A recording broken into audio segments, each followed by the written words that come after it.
Good afternoon, platoon leadership. My name is Sergeant Bustamante, squad leader for 1st Squad, 2nd Platoon Battle Company, and today myself and Sergeant Asher will be covering our route plan in order to reach the ORP in order to conduct an enemy ambush on a North Torbian squad.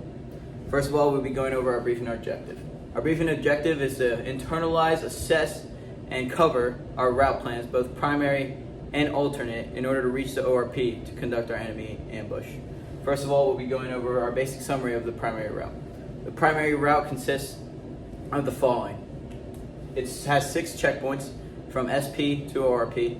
It is approximately 3.5 kilometers in total distance. During the daytime, our route will take 3 hours and 40 minutes, and in the nighttime, it will take 5 hours and 10 minutes. Those are the estimated times we took considering elevation and pace counts. First, we're going to go over our primary route, leg 1. This consists of moving from the SP, which is at our patrol base, going to the checkpoint 1. For summation, we're going to follow this draw that goes down towards the main road, which is going to end up being one of the enemy's avenues of approach, possibly. We're going to follow the draw down the hill until we cross the main road. Once we cross that main road, we'll follow unit SOP in order to go across the linear danger area safely. For the primary purposes of this route, we're going to be traveling in a platoon column, squad column, fire T wedge for the majority of it. This is in order to maximize speed while maintaining some sort of security in case we receive unexpected enemy presence. And again, for most of this route, enemy presence is very unlikely. We are most likely not going to receive contact because we are conducting an ambush and the enemy doesn't even know we're here. Now we're going to move on to leg 2. For leg 2, the main distinction is that we're going to move in the direction of 34 degrees within the tree line onto checkpoint 2. So again, this is 34 degrees for 730 meters for approximately 45 minutes. And the same things apply for the enemy contact and the field of fire, observation, etc. Next, we're going to move on to leg 3. For leg 3, we're going to move from checkpoint 2 to checkpoint 3. As you see via our digital terrain model, we're going to go in the direction of the spur, which is going up towards checkpoint 3. This is going to be 67 degrees for 515 meters, which is approximately 30 minutes considering elevation. The main things to note is that for observation of field of fire, it's limited due to vegetation, as you can see by all the tree line that we're going through. Additionally, for cover and concealment, we have the trees, so they can't see us from above, and they can't get any intel on our movement if they try to do that. Next, we're going to move on to leg 4. Leg 4 consists of a movement from checkpoint 3 to checkpoint 4. This movement, we're going to contour along the saddle, as you see here. You have the high saddle and then the dip, and the other peak, which is our checkpoint 4. For this, we're going to go 70 degrees from checkpoint 3 for 610 meters. This should take approximately 40 minutes. Our next leg is going to be leg 5. We're going to move from checkpoint 4 to checkpoint 5.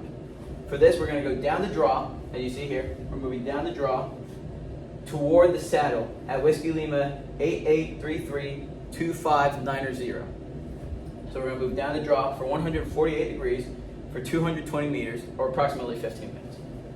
For leg 6, we're going to move from checkpoint 5 to checkpoint 6. This is going to be one of our last checkpoints for our movement. So we're going to go along the saddle, again, from checkpoint 5 all the way down to checkpoint 6, then down a spur to checkpoint 6. So that's the end hump of the saddle, and we're moving down to checkpoint 6. This is for approximately 136 degrees, 715 meters, which is approximately 45 minutes. The main key terrain in this feature is going to be the hilltop at Whiskey Lima 88582566. This is because this key terrain demonstrates something that if we have it or the enemy has it, it will really make a difference in the battlefield. So we need to account for that.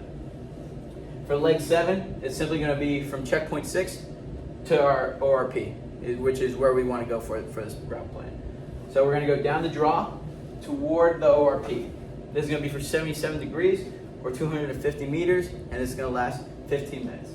Another key terrain here is going to be our ORP, because that's how we are going to initiate our ambush on the enemy, and if they have that, then our plan will have to retract and we'll have to move on to an alternate route.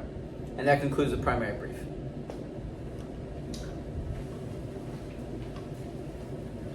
Good afternoon, I am Sergeant Asher, and I will be briefing the alternate route for our ambush. It consists of 5 checkpoints. It is also 3.5 kilometers, which should normally take 3.5 hours. But with given terrain or vegetation, maybe nighttime, it could take more than 5 hours. Moving on to our first leg for this route, we are going to be moving from the start point, which is at the apex of our patrol base, to checkpoint 1. Checkpoint 1 is in the saddle of the hills that our patrol base is in. It is 230 meters long at an azimuth of 143 degrees, and it should take about 15 minutes. For this entire route, we're going to have limited visibility due to vegetation. Covering concealment is going to come from the trees and vegetation, and key terrain will include all the hilltops in the surrounding area. And enemy contact will not be likely for our route because, again, we're not expecting them to know that we're there. And our formation for the whole route will be in platoon column, squad column, fire team wedge. Moving on to leg 2, we are moving from checkpoint 1 to checkpoint 2. We're going to be dead reckoning down the hill across the main road and crossing the LDA with our unit SOP. And checkpoint 2 will be at the base of the valley.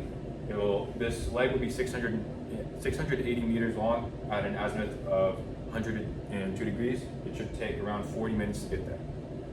Moving on to leg 3, we are going to be handrailing the road in the valley, and we're going to be ending at the base of a draw at checkpoint 3. This leg is a long one, at almost a kilometer long, which should take about an hour, and it is at an azimuth of 67 degrees. Moving on to leg 4, we are going to be dead reckoning up the draw and also using terrain association to keep us on track. And we're going to be ending at checkpoint 4, which is in a saddle on the ridgeline. This leg is 610 meters long at an azimuth of 95 degrees. It should take a little over half an hour. Moving on to leg 5, we are going to be contouring around the ridgeline to the top or middle of a draw that leads down to the ORP. And this leg will be around 590 meters at an azimuth of 30 degrees, and this will take over half an hour. Our final leg, leg 6, is from checkpoint 5 to our ORP. We'll just be traveling down the draw until we get to our ORP. And this leg will be around 400 meters long at an azimuth of 102 degrees, and it'll take a little less than half an hour. To conclude, this is an overview of our primary and alternate route in order to get to our ORP to ambush an enemy North Floridian squad. Pending any further questions or comments, this concludes our brief.